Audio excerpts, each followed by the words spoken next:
tonight, actually this afternoon, I have somebody who I want you to learn who he is Yeah.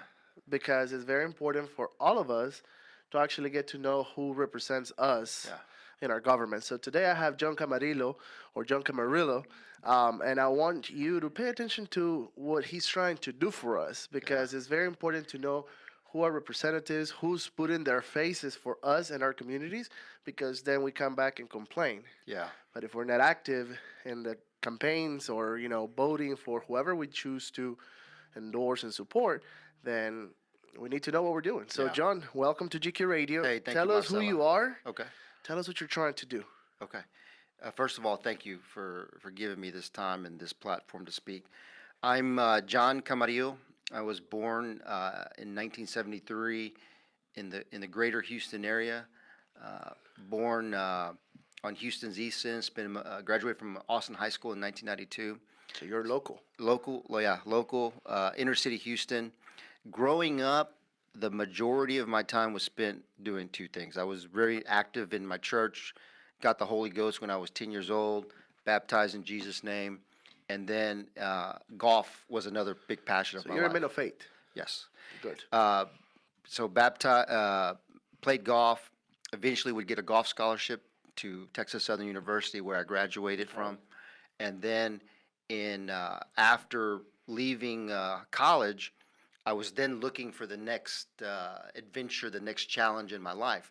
So my dad was a Marine, so I decided to follow in his footsteps. Joined the Marine Corps in 1999, and then never intended to make the Marine Corps a career. It was always going to be a 4-year deal, and that's what even I would pitch to my wife, my girlfriend at the time, Okay. that hey, honey, I This is promise, temporary. yeah, this is just temporary.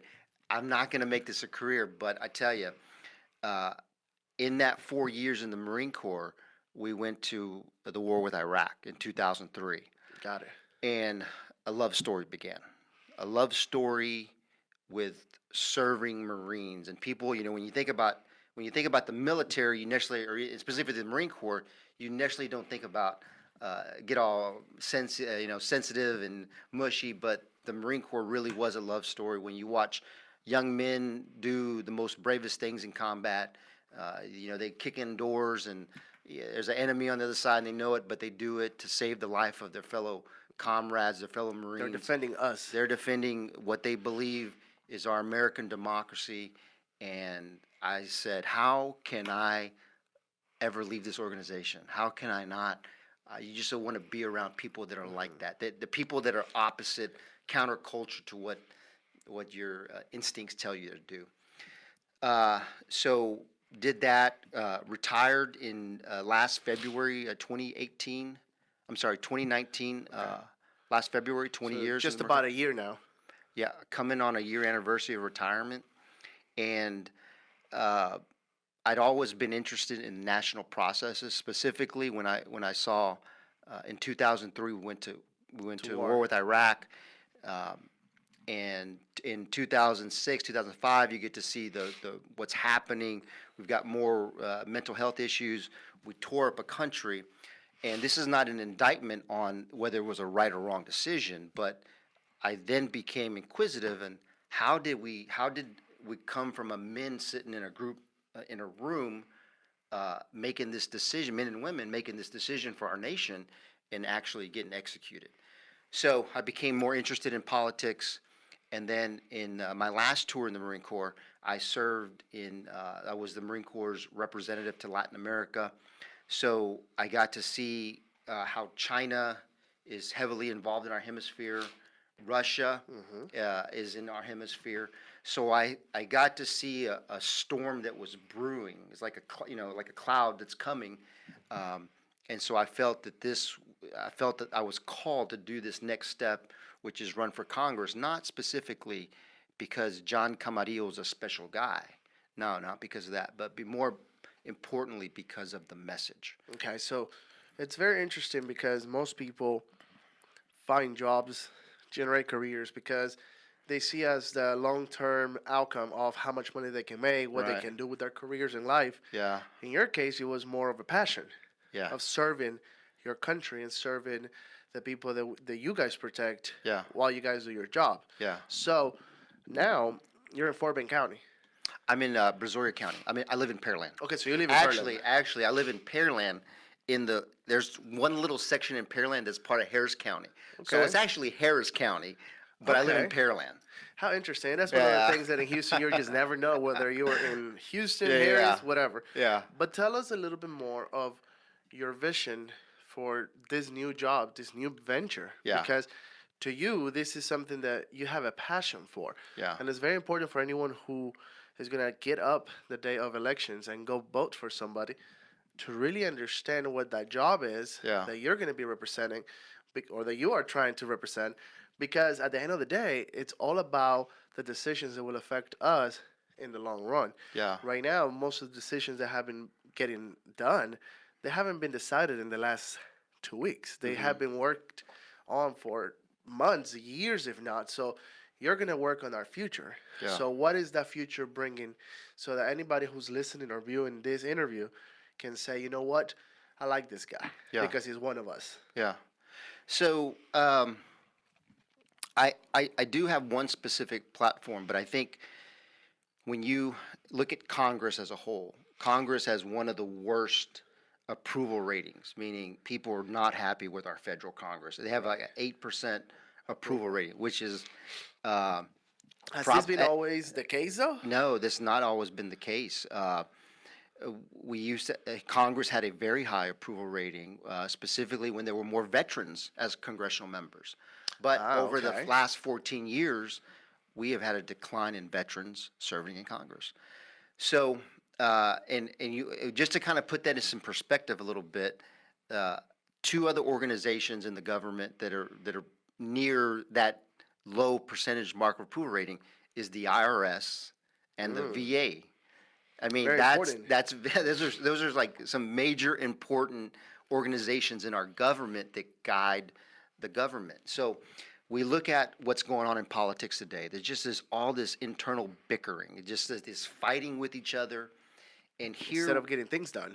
And just to exactly that point, you know, we have people that are making it paycheck to paycheck, and it's we're still in a good economy, and this is like the most ripest time for us to explore new ventures so that people can create pathways of wealth for themselves, for their families, create these paths to set aside money for the future. And so you've got internal bickering. You've got another macro national problem is you got health people. Some people have health insurance. Some people don't have health insurance. So you got these major issues going on in the country, and you got this internal bickering. And I think a lot of it is because of self-serving reasons. A lot of it is because, man, how do I win that next election? So I'll be honest with you. I've seen some of these politicians be there forever. Yeah. I mean, should there be a limit of how long these people can be there? I mean, I've seen some of these people be there ever since I have memory of what our government is. Yeah. And are they making the right choices? You know, I mean, are they not? Are they blocking other people from actually getting that chair? And to me, it's really interesting because I think our world as a whole has changed. Yeah. And with that, we have to have changes in our economy, Right. our healthcare system, our educational system. So what are some of the main points that John Camarillo is looking to, you know, put all the effort to bettering or improving?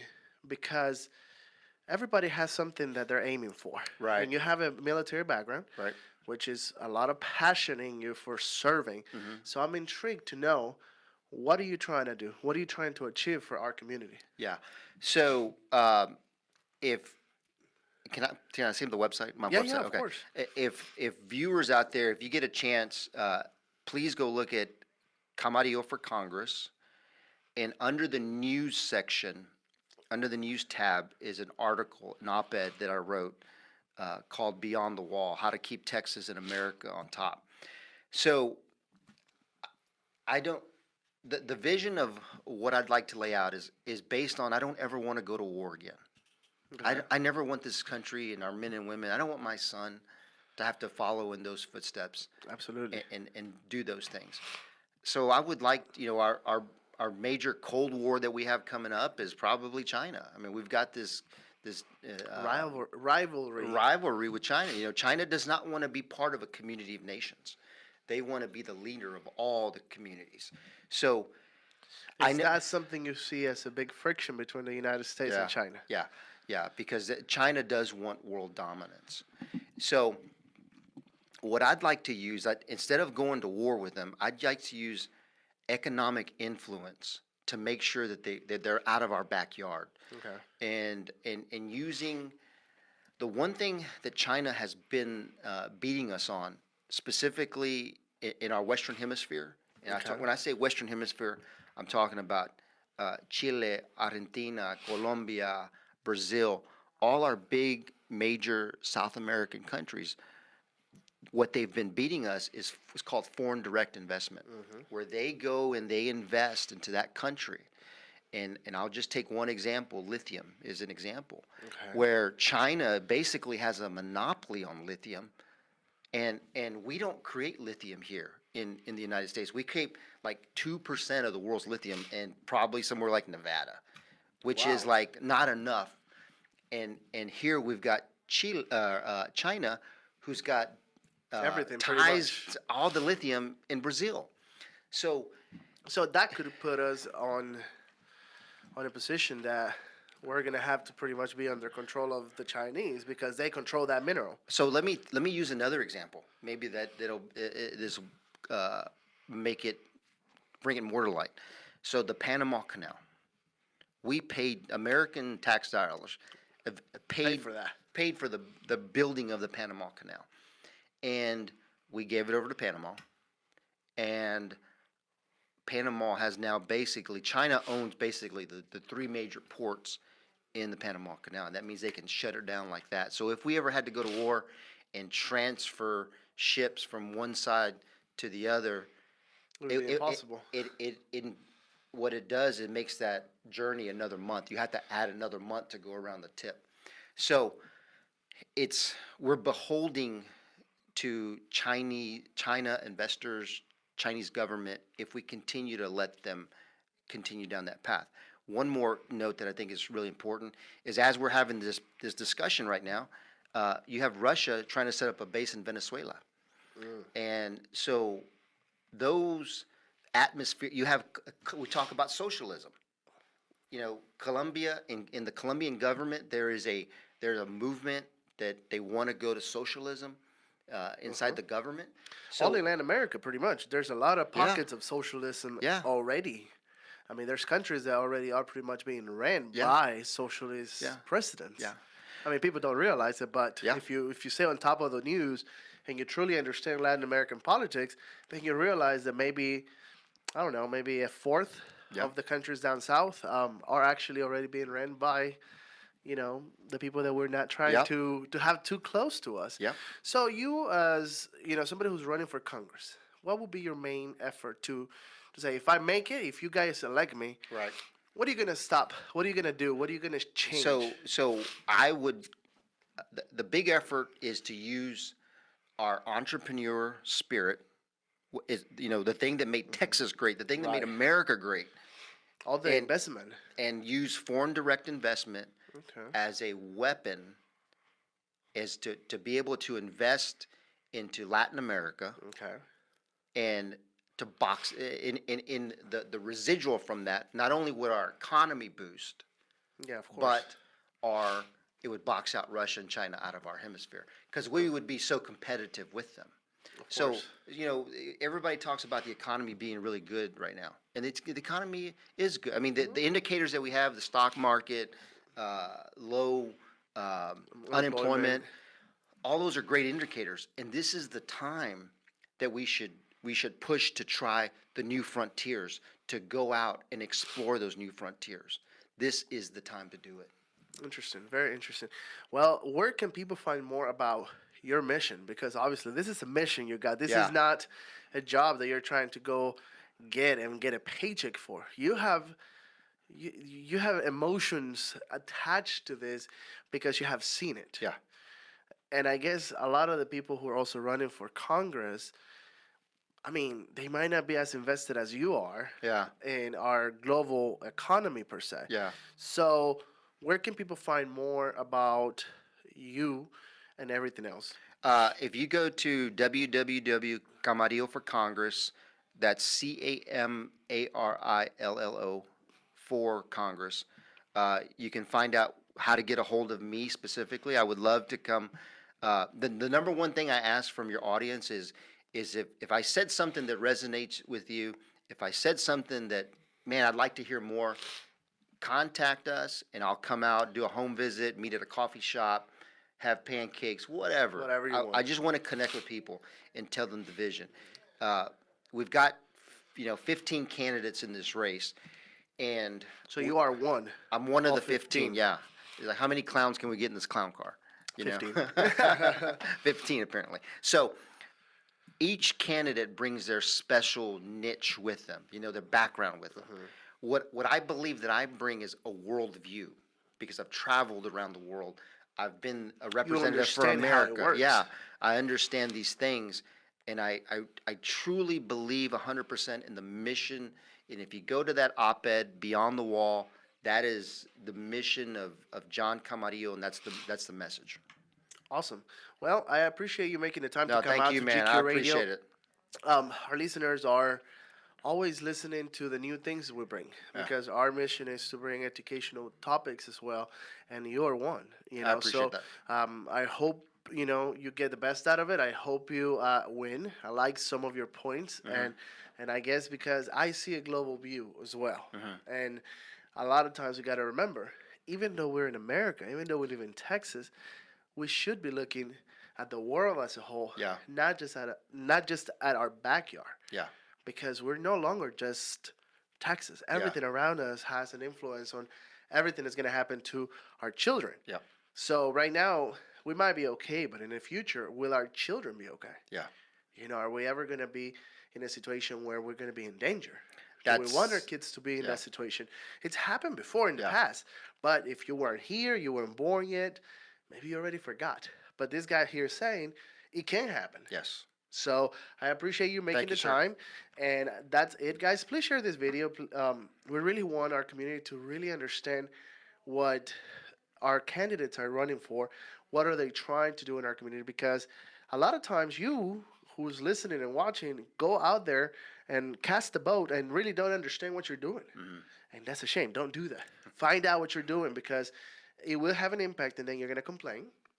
And then the question will be, We all do it. well, did you research for whoever you chose? Yeah. And half of the time it's, nope, I just like the name, like the picture, whatever Yeah. the case it is. So don't do that. Do your homework. John, I Thank you, appreciate sir. I it. appreciate